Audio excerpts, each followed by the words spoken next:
semua, selamat datang di video pembelajaran fisika. Pada video ini, kita akan mempelajari materi tekanan yang terdiri dari tekanan pada zat padat, tekanan pada zat cair, dan tekanan pada gas, serta bagaimana konsep ini menjelaskan banyak fenomena di kehidupan sehari-hari. Video ini disusun oleh saya, Zalfa Lutfia. Adapun tujuan pembelajaran. Setelah mempelajari materi tekanan, diharapkan 1. Peserta didik dapat menjelaskan pengaruh gaya dan luas permukaan terhadap tekanan pada zat padat dengan menggunakan contoh situasi sehari-hari dengan tepat sesuai konsep. 2. Peserta didik dapat menjelaskan faktor-faktor yang memengaruhi tekanan hidrostatis dan contoh penerapannya dalam kehidupan sehari-hari berdasarkan informasi yang tersedia pada sumber belajar dengan benar. 3. Peserta didik dapat menjelaskan konsep gaya apung berdasarkan hukum Archimedes serta contoh penerapannya melalui fenomena dengan tepat sesuai konsep. 4. Peserta didik dapat menjelaskan prinsip hukum Pascal serta mengaitkannya dengan penerapan alat hidrolik dalam kehidupan sehari-hari berdasarkan informasi dengan benar sesuai konsep tekanan zat cair.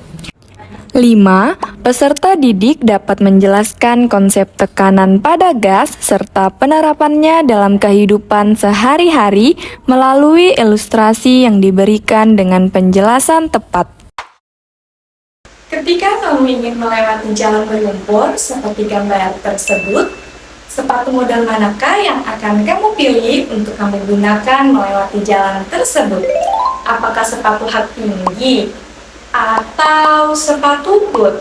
Ya, mungkin beberapa dari kalian akan memilih sepatu boot agar kaki tidak kotor. Tapi, apa kalian tahu ada alasan lain mengapa sepatu boot lebih baik digunakan untuk melewati jalan tersebut? Nah, itu semua berkaitan dengan tekanan. Mau tahu jawabannya? Yuk kita cari bersama. Tekanan adalah besarnya gaya yang bekerja pada setiap satuan luas permukaan. Semakin kecil luas permukaan tempat gaya bekerja, maka semakin besar tekanannya. Berikut rumus tekanan pada zat padat. Agar kamu lebih paham, perhatikan contoh berikut. Ini merupakan perbedaan bentuk kaki angsa dan kaki ayam. Kaki angsa memiliki permukaan yang lebih lebar, sehingga ketika angsa berjalan di atas tanah berlumpur, ia tidak mudah tenggelam. Sedangkan kaki ayam permukaannya lebih kecil. Ketika berjalan di atas tanah berlumpur, kakinya akan tenggelam karena tekanan yang dihasilkan lebih besar. Selanjutnya, kita masuk pada tekanan zat cair. Tekanan pada zat cair biasa disebut tekanan hidrostatis. Tekanan ini bergantung pada 3 faktor, yaitu massa jenis cairan, kecepatan gravitasi, dan kedalaman. Sehingga untuk menghitung tekanan hidrostatis digunakan rumus berikut. Jadi, semakin dalam posisi suatu benda di dalam air, maka semakin besar tekanan yang diterimanya. Inilah yang menyebabkan penyelam merasakan tekanan semakin besar ketika ia turun lebih dalam. Lanjut ke penerapan tekanan hidrostatis. Perhatikan bendungan berikut. Tahukah kamu mengapa bendungan dibuat lebih tebal pada bagian bawah dibandingkan bagian atas? Jawabannya karena tekanan hidrostatis pada air semakin besar di bagian bawah. Tekanan air lebih besar sehingga diperlukan struktur yang lebih kuat untuk menahan dorongan air. Selain pada bendungan, prinsip tekanan hidrostatis juga berperan pada kapal yang sedang mengapung di atas permukaan air. Perhatikan gambar berikut. Kapal dapat tetap mengapung di atas permukaan air. Kapal dapat tetap stabil karena air memberikan tekanan ke segala arah, termasuk dari bawah. Tekanan ini membantu menjaga keseimbangan kapal selama berada di atas permukaan air. Selanjutnya masuk ke hukum Archimedes. Hukum Archimedes menjelaskan bahwa setiap benda yang dicelupkan ke dalam zat cair akan mendapat gaya ke atas yang disebut gaya apung. Besarnya gaya apung ini sama dengan berat air yang dipindahkan oleh benda tersebut. Berikut rumus hukum Archimedes.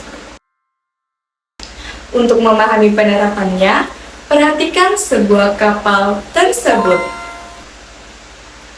Nah, walaupun kapal ini terbuat dari logam yang berat, tapi tetap dapat mengapung di atas laut loh.